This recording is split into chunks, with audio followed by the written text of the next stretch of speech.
Hello guys and welcome back to the Frozen Card Gaming YouTube page.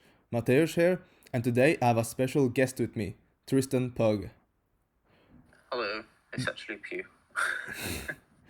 This this weekend, the Luxury Championship Series 2 found place online. We had 5 members participating, with 3 out of 5 making it to the top cut playoffs, with me making it to the top 4, and Tristan beating me in top 4 and making it to the finals, where he sadly lost. All 3 of us were playing Adamancipator, but with slightly different builds. Personally, I jumped on the deck last minute on Wednesday and just leached on the theory and the results of Tristan's testing. But yeah, let's break this down, Tristan. How Okay, how did you conclude with 3 block dragons and foolish barrel instead of the previously standard one? so we were testing against Eldritch a lot because we figured that matchup would be very prominent in the LCS. Yeah. And it came up a lot that purely engine hands could almost beat the Eldritch engine, just head for head.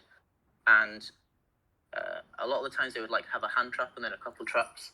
And at any point, if we just opened Block Dragon, the game was instantly over because they had to do everything to stop you getting to Block Dragon because it turns off Conquistador and it gives you 3 extenders to be able to play through the rest of the board. So we concluded that Block Dragon is just never a brick.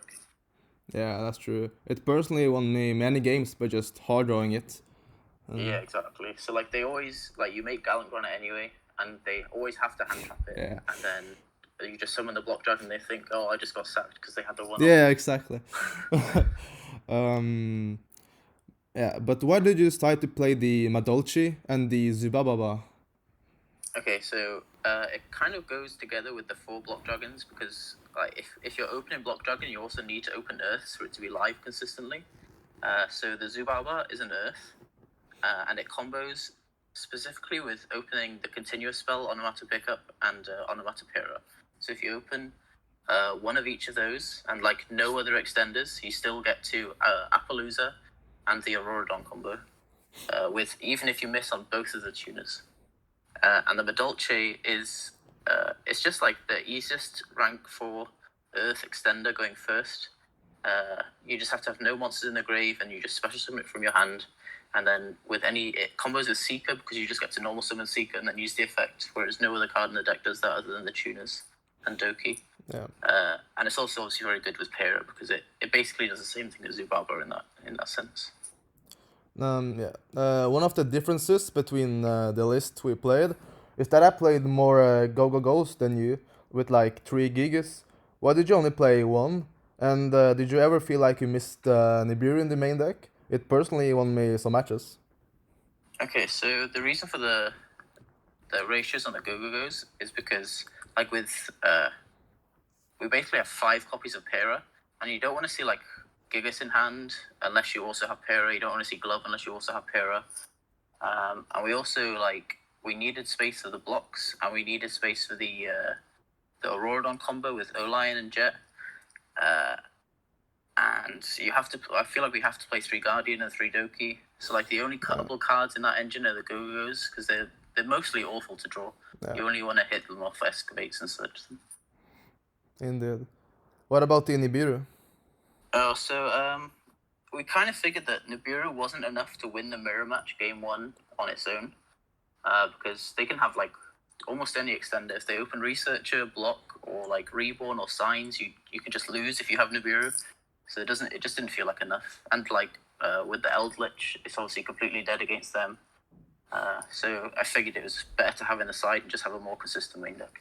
Yeah, I played 5 Eldritch and it was completely dead in all those Yeah, exactly. matchups. I didn't want to take that chance. How did you conclude on Lancia and Droll instead of the Darkler in the mirror match?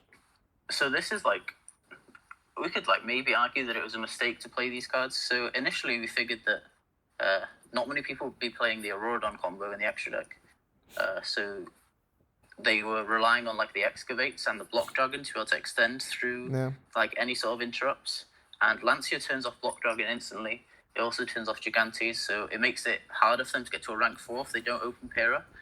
But then to counter the Pera, we have Droll, So if they open pickup and you just draw them at that point, they don't get to search a Pera, and they also don't get to search a Granite, and they don't get to search a block. Yeah. So it turns off like a lot of their ways to play. But it also has like significant overlap with other decks. So the Lancia is very good against the Invoked Engine, and it's okay against Eldritch a lot of the time. And Droll is like super good against Pendulums, which is I was kind of afraid of. Did you meet any And it's Pendulums? also, I didn't play any Pendulums, but like I saw a couple people play them. Like I know Herman played against Pendulums.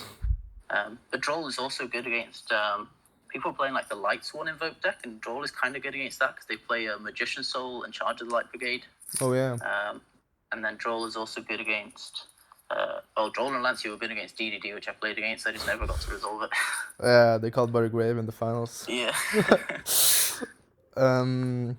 How was the Auroradon and the Boral Sword for you? I summoned it like every single round, to be honest. Yeah, Auroradon was insanely good. It just made like combos so simple. I didn't have to bother making Raptite in the first turn. I didn't have to make Dragite. It's just as soon as I had 2 tuners on the field, I knew that I could get 2 disruptions. I could get Herald and Savage consistently. But even going second, like Auroradon is really good because the Tribute 1 effect doesn't target, so it forces every one of Eldritch's back row. So if they don't chain it and like you hit an Eldlixir, they just don't get to summon the Golden Lord anymore. But also, instead of making Savage when you go second, you just get to make Dragite straight away. Yeah. And then you clear all their back row, you negate anything. And then the Boral Sword is super, super good. So I know that a lot of people, Farfa in particular, say that you don't actually need Boral Sword to go for game. But against decks like Salamangreat and against Eldritch, if you don't clear their full board, you need just an easy way to put 8k damage on board. Yeah, Boral exactly. Sword is the easiest way to do it. Like, if you get to Fiber and you have a Block Dragon, it's instantly game, because Boral Sword is 6k. You link away the Block Dragon, you search 3 Earths, you can just banish the 3 Earths from your hand and summon Block Dragon again, and it's game. Yeah. And So I making definitely like don't regret playing Boral Sword. yeah, and pushing with like Dragite and Boral Sword as well is like Yeah, exactly. insane. Like it's really difficult to lose when you just have Boral Sword in the extra deck. Like so many games are decided by, if I just show you Boral Sword in my extra deck, you just scoop right, and they're like, yep. Yeah, worked it every was time. almost the same with me. Yeah, so what did you side in and out in different matchups? Our side decks were different. I personally side out more against the trap matchup with like the Evenlies and more copies of the Cosmic, but you only played the 3 Storm, 1 Reboot, 1 Cosmic, and 1 Pank. Why that ratio? Okay, so we figured that the mirror match was the most important matchup to win going second, because like if we lose the die roll and we go first, we go second against the mirror, we've probably lost. Like there's a small chance you can win if they don't know the combo or if you open like a really insane hand, but most of the time you just lose. So we needed to commit most of the side deck to beat the mirror match. So I feel like there had to be like at least 9 slots. And then, so against back row decks, so we tested a lot of things. We tested Evenly, we tested anti-magic arrows of Trisbana, we tested more Cosmics, but the Lightning Storm was consistently the best thing to open, because if you open multiples and they Golden Land forever the first one, you just get to do it again. The most important thing about Lightning Storm is that you get to activate it, and if they don't have a response, you can just OTK them that turn, and you don't have to worry about making Dweller, you don't have to worry about making a board, you just make Boral Sword and kill them. So the same applies for Reboot. Reboot is obviously just a massive blowout. Yeah. If you open Reboot, I don't think you can lose the game. Exactly. So Pancratops really, really overperformed. Like I think I would main deck it going into the future, because Oh wow. it's an Earth for Block Dragon. Going second against the mirror, it's good because it answers 2 interrupts instantly by just summoning it. Because you go battle phase, they have to go IP, and then you just chain it and force another negate. That's just dealt with 2 disruptions. It came up with against DDDs in my quarterfinal match because I just summoned Pancratops. I attacked over the defense position Crystal Wing, and then I Pancratops popped the other monster negate, and now he has no more monster negate, so I get to full combo. And then against Eldritch, you get to you get to chain it to any Golden Land trap. So it's basically Cosmic in that regard, but also Earth or Block Dragon, so that comes up a lot. And then the one-off Cosmics looks weird, but it's basically just like the 15th extra deck card. If we had like a 17 card extra deck, we'd probably play 3 Cosmic. But if like Reboot was at 2, it'd be a second Reboot. If Pank was at 2, it'd be a second Pank. So it's just like the next best back row card, I think. Why didn't you like anti-magic arrows? Or So we didn't like anti-magic arrows unevenly because it meant that... So anti-magic arrows would have been really, really good if people had no idea it existed. But in testing, if you knew the card existed, you could play around it by just like preemptively flipping a floodgate. Like Eldritch Lightsworn have goes in match a lot of the time, or maybe not a lot of the time, but they did play it. So if you attempt to go into battle phase, they can just flip goes in at the end of main phase, and then your anti-magic arrows basically do nothing. And evenly is basically the same as Storm, but you don't get the option to OTK them, so you have to make a board, which is possible, but if they have hand traps, it becomes a lot harder. Yeah, so one round I went evenly against the Eldritch player, and it resolved, and I just made a full combo and couldn't beat me at that point. Yeah, so evenly was okay, but I feel like Storm had more applications, because it also outed like weird cards like Mega Clops, which is something that sometimes you just can't out. Indeed. But yeah, that was more or less it. Thank you, Tristan, for the interview. No problem. Thank you for having me. For Orion Gonzalez's list, he decided to main deck the Lightning Storms because he expected a lot of Eldritch.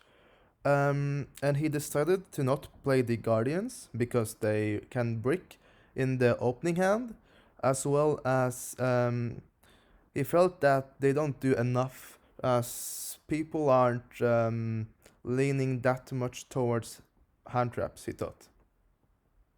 And you can always, regardless, just make Herald if you need to. So that was more or less the deck profiles. Now I will showcase some combos and just playing out some hands to showcase what the deck can do and the typical combo routes you try to make.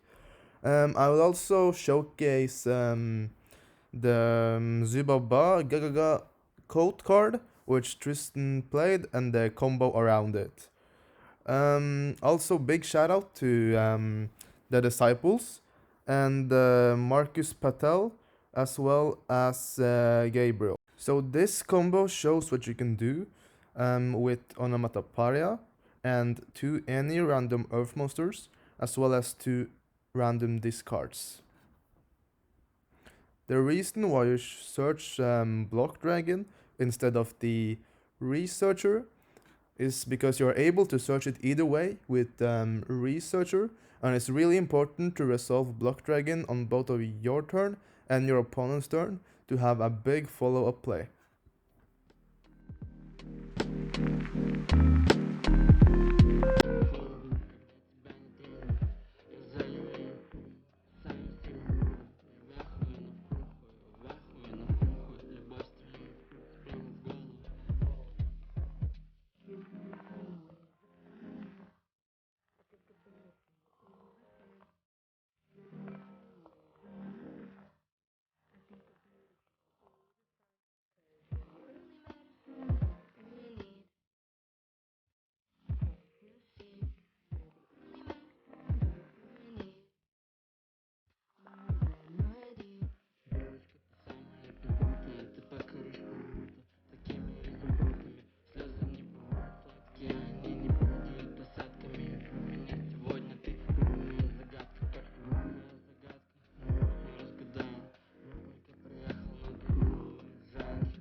So one thing to note is that the combos differ depending on what you excavate and mill of the tuners, because in some scenarios you're able to make a lot of bigger board if you get out of good stuff of the tuners, and sometimes you can just miss on all of them and you'll get a smaller board. But because you play the Mecha Phantom Beast Link, you're always guaranteed 2 negates if you resolve Needle Fiber and have a discard for the Jet Synchron, as the Mecha Phantom Beast Link makes Savage Dragon and Herald on its own.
Thank you guys for watching, and as always, don't forget to like and subscribe to the channel.